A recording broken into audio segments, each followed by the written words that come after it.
আসসালামাইকুম সম্মানিত অভিভাবক মহোদয়, সকল শ্রেণীর ভিউয়ার্স এবং আমার প্রাণপ্রিয় শিক্ষার্থীরা, আজ আমি একটি চমৎকার বিষয় নিয়ে আপনাদের সামনে হাজির হয়েছি। ইংরেজি গ্রামারের খুব সহজ বেসিক লেভেল থেকে একটা টপিক, যে টপিকটা প্রত্যেকের জানা দরকার। সেই টপিকটা সবার সামনে খুব সহজভাবে উপস্থাপনের জন্য আমি আজ একটি ভিডিও ধারণ করতে যাচ্ছি। সেটা হলো নাউন চিনার উপায়। আমরা জানি সাধারণত কোনো কিছুর নাম হলো নাউন। সাধারণত ব্যক্তির নাম হলে আমরা চিনি, জায়গার নাম হলে চিনি, বা কোনো জিনিসের নাম হলে আমরা চিনি ফেলি এটা নাউন। বাট এমন কতগুলো শব্দ আছে যে শব্দগুলো আমরা চিনি না যে এটা নাউন কিনা। সো সহজভাবে উপস্থাপনের জন্য গ্রামারে বেসিক লেভেলে একটা টপিক আছে, ফরমেশন অফ ওয়ার্ড।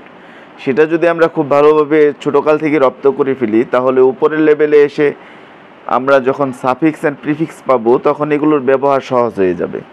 সো সে লক্ষ্যে আমি আজ নাউন চেনার উপায় আমি এখানে তোমাদের সামনে উপস্থাপন করব, কিভাবে নাউন চেনা যায়।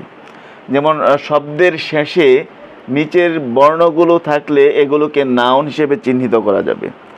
আমি কোনো শব্দের শেষে যদি এই বর্ণগুলো পাই, যেমন নেস একটা শব্দ, নেস, শন, SION, MENT, হুট, ITY, শিপ, EROR, ডোম, ISM, ANC, ENC, CY, AGERY, এই বর্ণগুলো যদি শব্দের শেষে পাই তাহলে অবশ্যই সেগুলো নাউন হবে। আমি যদি অর্থ নাও বুঝি তাহলে মনে একদম চোখ বন্ধ করে সিদ্ধান্ত নিয়ে নিব এগুলো নাউন। শুধু বেসিক লেভেলে জানার উপর ভিত্তি করে এগুলো অষ্টম থেকে নবম দশম পর্যন্ত এগুলো সাফিক্স অ্যান্ড প্রিফিক্স হিসেবে থাকে। উচ্চতর লেভেলে বিভিন্ন চাকরির ইন্টারভিউগুলোতে পার্টস অফ স্পিচ আইডেন্টিফাই করার জন্য বিভিন্ন প্রশ্ন আসে। সো এগুলো যে কোনো লেভেলের স্টুডেন্টের জন্য খুব গুরুত্বপূর্ণ। যেমন নেস দ্বারা শব্দ যদি আমরা তৈরি করি, যেমন হ্যাপি শব্দের সাথে নেস যোগ করলে এটা হয়ে যাবে নাউন, ডার্কের সাথে নেস যোগ করলে সেটা নাউন। TION সেটা যেমন অ্যাক্টের সাথে শন, TION যোগ করলে অ্যাকশন, ক্রিয়েটের সাথে TION যোগ করলে ক্রিয়েশন। SION যোগ করি, যেমন ডিসিশন, SION আছে শব্দের শেষে, সেটা নাউন। এক্সপ্যানশন, SION আছে, নাউন। MENT যোগ করে নাউন হয়, যেমন এগ্রি শব্দের সাথে মেন্ট আছে, MENT, নাউন হবে। ডেভেলপ শব্দের শেষে MENT আছে, নাউন হবে। চাইল্ডের শেষে হুড আছে, সেটা নাউন হবে। চাইল্ডহুড শেষে হুড আছে। মাদারহুড এটা শেষে হুড আছে, এটাও নাউন হবে। যেমন এইবিলিটি, আমি বলছি এ জায়গায় ITY যদি থাকে সেটাও নাউন হবে। ITY এক্ষেত্রে ITY থাকলে নাউন হবে। এইবিলিটি, অ্যাক্টিভিটি। শব্দের শেষে যদি শিপ থাকে, SHIP, তাহলেও নাউন হবে। যেমন স্টুডেন্টশিপের শেষে SHIP আছে। ফ্রেন্ডশিপের সাথে SHIP আছে, এটাও নাউন হবে। শব্দের শেষে যদি ER অথবা OR থাকে সেটাও নাউন হবে। যেমন ওয়ার্কারের ER, অ্যাক্টর OR, এটাও নাউন হবে। শব্দের শেষে যদি ডম থাকে, যেমন ওয়াইজডম, ফ্রিডম, এগুলো নাউন হবে। শব্দের শেষে যদি ISM থাকে, ISM, তাহলে সেটাও নাউন হবে। যেমন ক্রিটিসিজম, ক্যাপিটালিজম, এগুলো নাউন হবে। শব্দের শেষে যদি ANC থাকে তাহলে তোমরা সেটা অর্থ বুঝো আর না বুঝো সেটাও নাউন হবে। যেমন পারফরম্যান্স, ENC, পারফরম্যান্সের শেষে ENC আছে। তারপর এখানে ANC হবে, পারফরম্যান্স।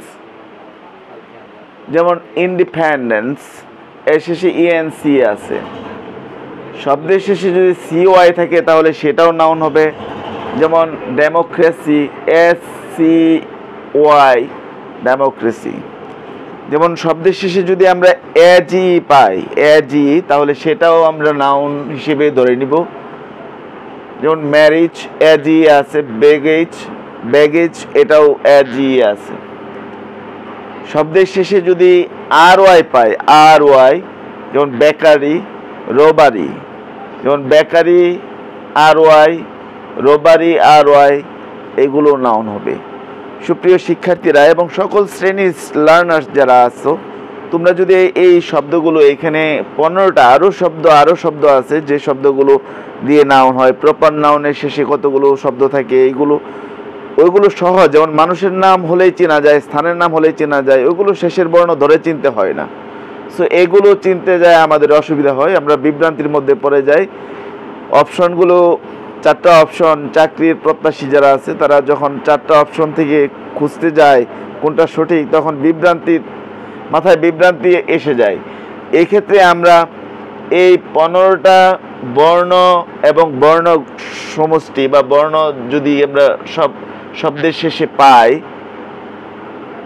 তাহলে এই বর্ণসমূহ দেখলে আমরা নাউন হিসেবে ধরে নিব। সো আমার একদম একটা তোমাদের প্রতি রিকোয়েস্ট থাকবে, এই বর্ণ সমষ্টিগুলো শিখে ফেলো। শব্দ নাউন চেনার ক্ষেত্রে আর কখনো সমস্যা হবে না। আমরা সাধারণত পার্টস অফ স্পিচের মধ্যে 4টা পার্টস অফ স্পিচ পরিবর্তন করা যায়: noun, adjective, verb and adverb. এগুলোই গঠন করে একটা থেকে আরেকটা নেওয়া হয়, আর বাকি 4টার তো পরিবর্তন নেই।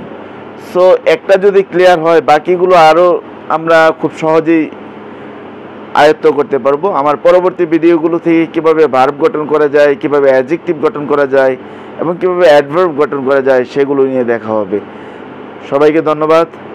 আবারও দেখা হবে কোনো একটি ভিডিওতে। আসসালামু আলাইকুম।